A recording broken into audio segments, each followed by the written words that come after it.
Hi guys, I'm Jim and this is Jim's Fix-It Shop, and I had a viewer ask me a question. I think it was Bill. I think it might have been the last video I did. A couple of viewers asked me a question about my ultrasonic cleaner and how I liked it and what I thought about it. You're gonna have to watch that video. This one, I believe it was Bill, asked me, Jim, how do you like your welder you bought? You've never said. Well, let me tell you. Let me bring you over here a little bit closer. I bought one for the shop, and it was a Miller, 120 volt. We do a little bit of welding down there, not much, but we bought a 120 volt machine so you could put it anywhere in the shop and plug it in and use it. Well, you can do that with a 240 volt / 120 volt machine because you get different cords. You don't have to change anything inside the machine. You don't have to flip no switches. You change the cord and the machine knows what voltage is coming in and it changes it for you. This is the cord for the 240 volt, and it's got a standard twist lock plug on it. The thing I don't like about it is this is like trying to straighten out a piece of iron. It's apparently, as soon as they made this, when it was still warm from molding process, they coiled it up.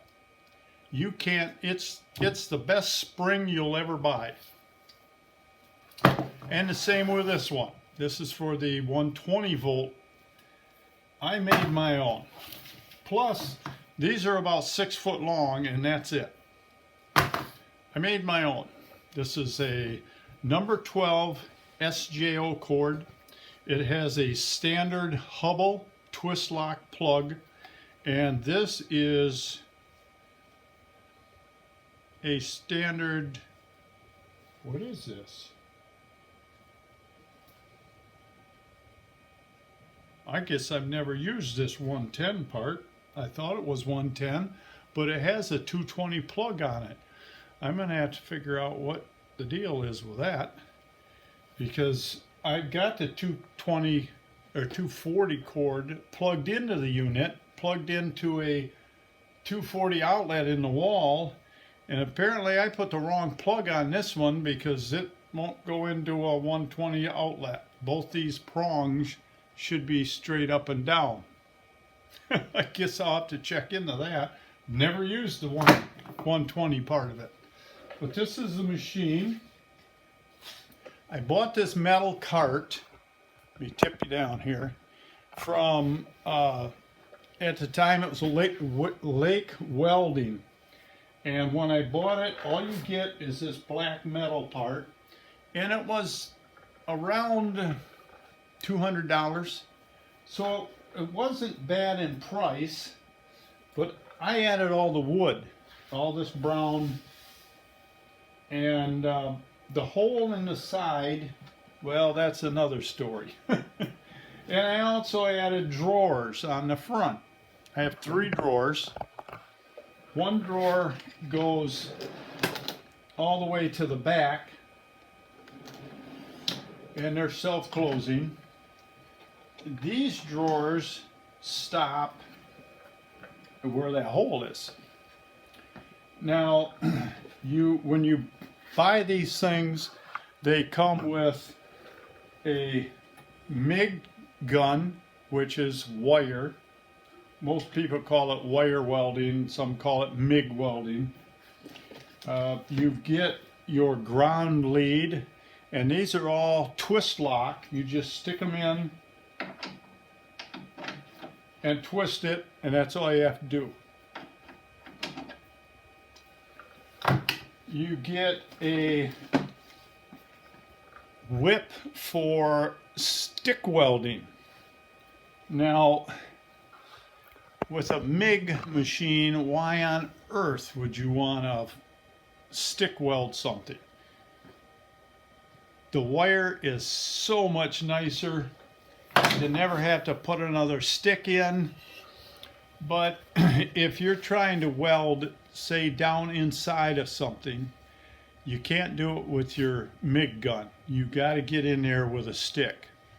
You get the stick set up with this. This is also capable of TIG welding. This is my TIG gun. That's what these look like. Now, this does not come with the machine. This was extra.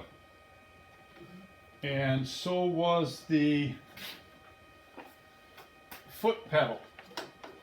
I got the foot pedal with the gun, and with that, that allows you to vary your heat that you're putting into what you're welding.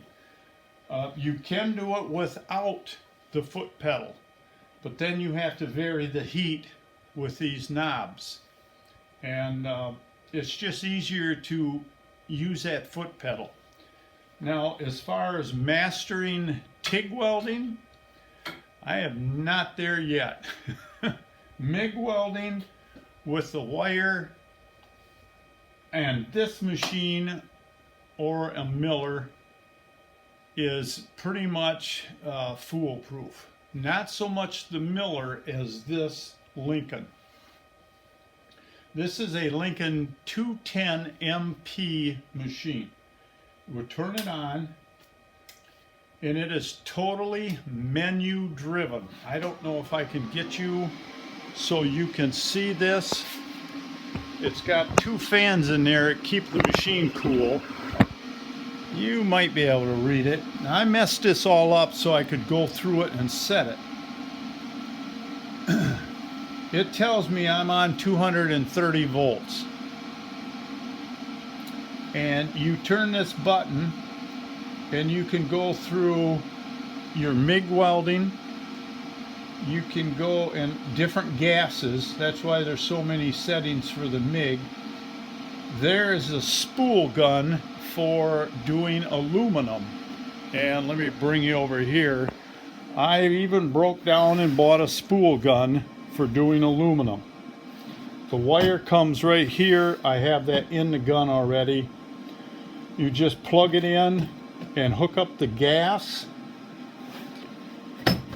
and you're ready to go. Now, I do have 2 tanks of gas on here.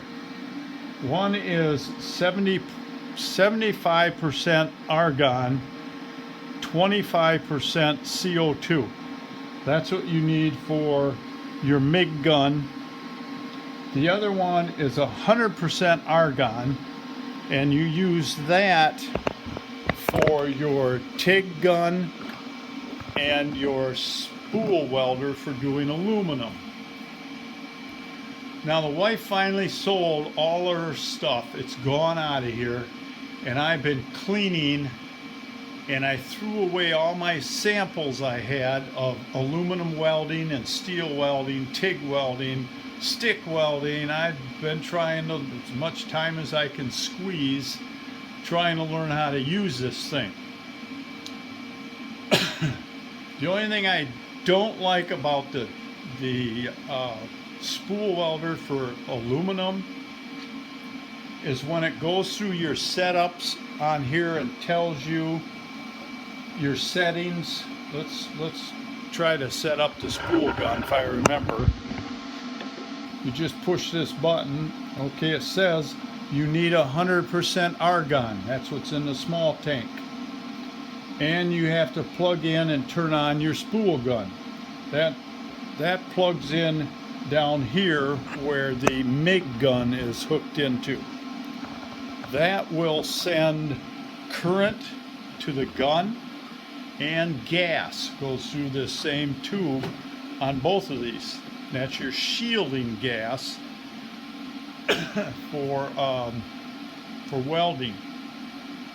You can use wire. I think I might have a roll in here.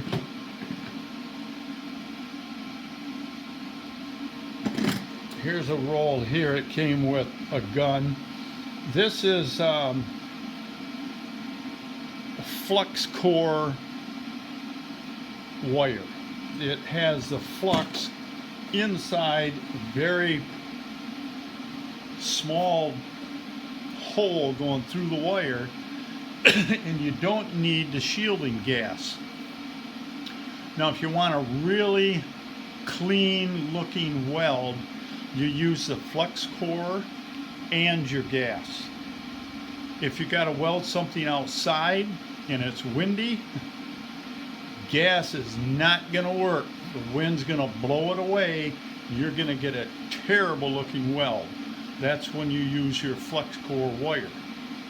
And the wire, I can turn this machine and move this camera.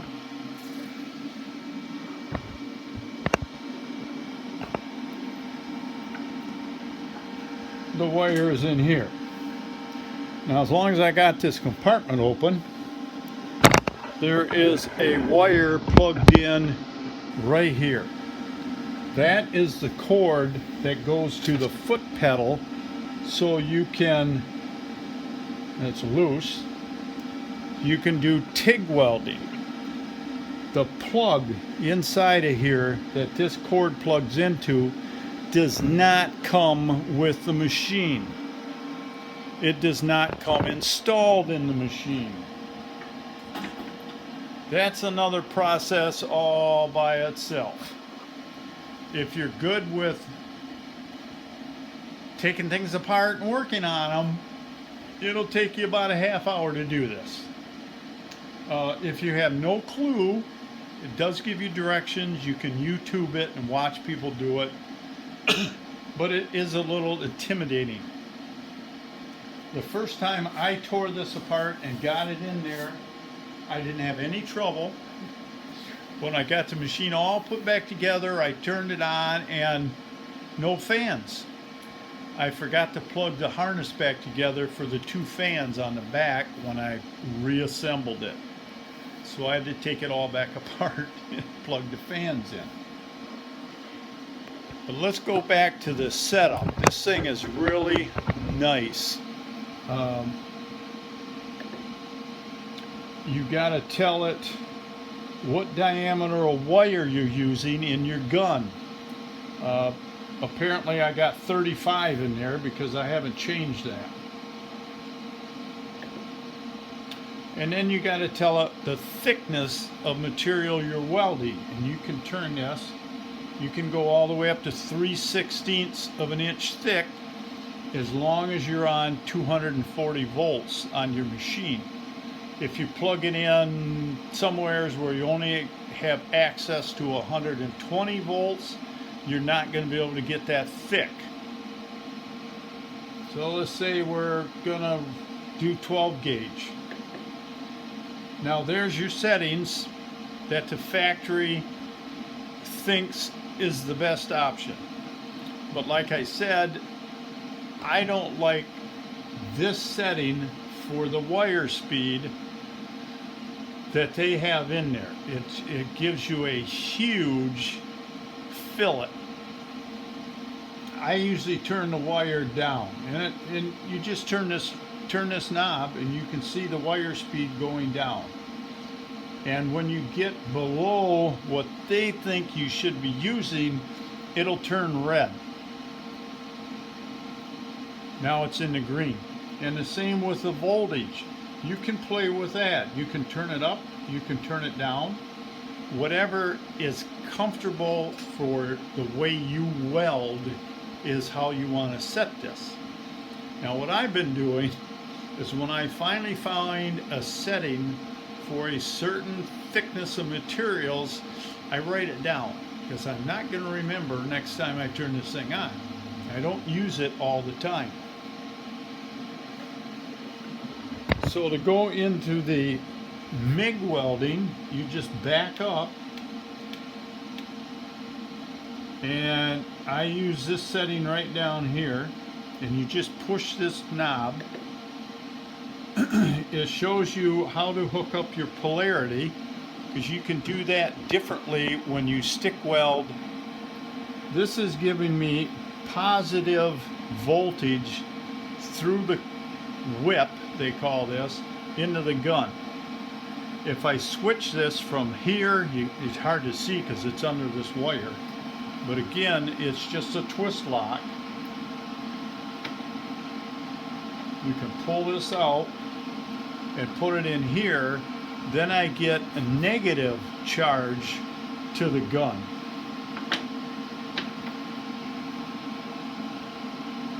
So it tells you how to wire it. It tells you you need 75% argon, 25% CO2. That's what's in the big tank.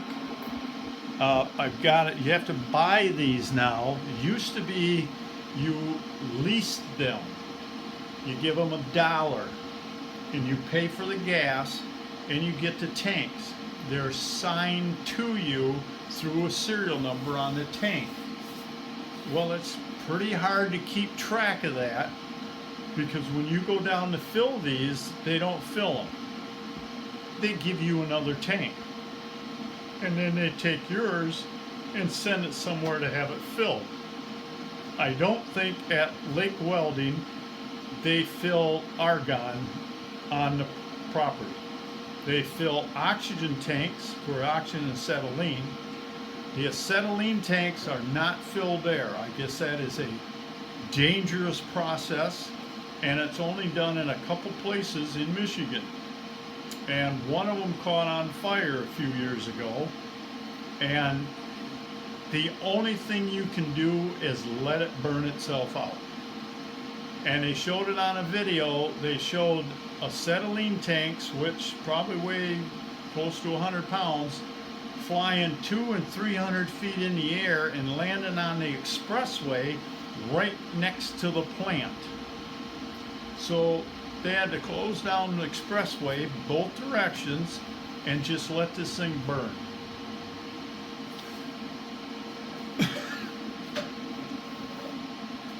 Now we got the polarity set. We know we got the gas right. Push the button again. Now it's going to ask you what diameter of wire I'm using. I bought 35 thousandths wire, and I found out later from my son-in-law, which is a welder, everybody typically uses 30 thousandths wire. So when I use this roll up, I'll go down to 30 thousandths wire, and it's a lot cheaper. So I got that set. You just push this button again. Now it's going to ask you how thick a material. Well, on 220 or 240, sorry, I can go up to 5/16 of an inch thick. And if you push that, there's your settings. And again, you can tweak them. Faster wire, shove more wire into the weld, or slow it down, and the same with the voltage. Very easy machine to run. I just love this thing. Now you ask, what is the hole in the box I left right here? Well, that was supposed to be for my plasma torch. And I went down to the store, I bet 6 times, and measured this thing to get it so it would just slide right in there. Well, then I started watching YouTube videos. You should always watch them first. And I called the company, and I was very helpful, friendly company, and told them what I was going to be doing as far as thickness of materials I'm going to be cutting and the cut quality I wanted. And they said, well, you don't want a 30, you want a 45, which gives you a much thinner cut. With the small tips, I think it will cut down to less than a 32nd of an inch cut. That's all the material you're going to waste when you're cutting that. Or if you're cutting something, a pattern or something out, and you want it intricate, that's what you want to use, is a 45. So I bought the 45, and of course it don't fit in that hole. So now I keep my foot pedal down there, and I say, that's what I made it for.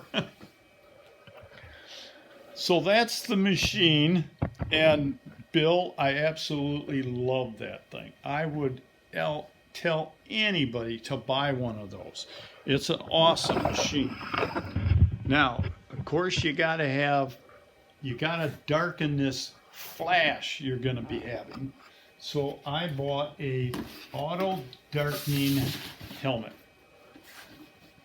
And I was looking at this, and it says superior optic class, 5-point adjustable ratchet headgear, outstanding outdoor performance. Well, like I said, if you try to weld with that outdoors in a wind, you're going to have to use solid or flex core material, wire. This is the helmet, and I like the blue. I can see a little better in it. Now these helmets will range anywhere from $98 to probably $700. They all do the same thing. As soon as you strike an arc, they darken. They run on batteries. Now you don't have to worry about getting flashed if your battery goes dead, because the battery is what lightens it so you can see. If your battery goes dead, it's going to turn dark, and you'll know the battery's shot. This one, it was just under 200. I have a little trouble seeing the joint where the two pieces come together and trying to follow that. I have a bright LED floodlight I have shining down on the material to brighten it up. That helps some. But I think if I would have got a more expensive helmet, I wouldn't have had that problem. Most of your places like Lake Welding has a kind of like a classroom setup where they have one of these welders, or if you're thinking of buying one and you want to try it out, they'll take one out of the box and stick it in there and hook it up for you and let you use it and tell you how to use it. And in that case, you can also try out some helmets and see which one looks the best to you. I didn't really think there would be that much difference between helmets, but there is. Obviously, my son-in-law that has his own sheet metal fabricating shop that does a lot of welding, if the cheap ones were good, he wouldn't buy a $600 or $700 helmet. Obviously, there's a difference in the quality of the lens and the size of the lens. You get a cheap helmet and your lens is going to be about this big. Where this one in here, you can see it's the blue area from here to here. It's got a replaceable clear plastic cover over the lens, because if you get sparks splashing or shooting back at you, you don't want to burn your lens. These things are a lot cheaper than what that lens is. And then inside, it's adjustable. You can see it's lit up right now. Whenever you take it out of the box and it hits light, it detects light, it turns itself on, and you can change the shades by pushing the up and down button. It only goes down to a 9. You don't want to get anything less than a 9 or you're going to hurt your eyes. I usually run it at about an 11. It goes up to 13. Never turned it up that high. Of course, the darker you make it, the harder it's going to be able to see what you're doing. Now, MIG welding is different than TIG welding. TIG welding is very bright and a lot of heat. You have one of these drawers, I have a pair of gloves that I use for TIG welding. They're not real heavy or thick. I don't know what they're made out of. It feels like sheepskin or something. They're real thin and flexible. They're not heavy. This is a glove I use when I'm welding the most. Is a pair of these. They're a thick, heavy glove. Not much feel. Well, when you're TIG welding, you have your TIG torch, you have a long piece of wire in your hand, and as you're melting these two pieces of sheet metal or whatever you're welding together, you have to add filler wire to make your fillet. And you just can't do it with these things on. As you can see, which one I use all the time. I'm right-handed. I hold the torch in this hand, so typically I don't wear a glove on this hand. I hold the torch, or I put my hand down to brace the torch against, because when you get old, you get a little shaky, and that works out really nice. And that's about it for this thing. Like I said, I bought the spool gun for doing aluminum. That was extra. I bought the TIG torch. That was extra. The foot pedal for the TIG torch was extra. When you buy this, you get this swung over here where you can see it. You do have to buy, I'm holding this by hand, so don't get seasick. You do have to buy your tanks. With the welder, the gauges come with for the tank. And when you buy the torch or the TIG torch setup, I ordered it with a foot pedal. And if you get the foot pedal or not, the gauges for the tank come with that. So you pretty much get whatever you need. I don't do a lot of stick welding. I did buy some wire, or not wire. I did buy some, if I can get this open, some welding sticks. This is a 70-14. It's pretty much a all-around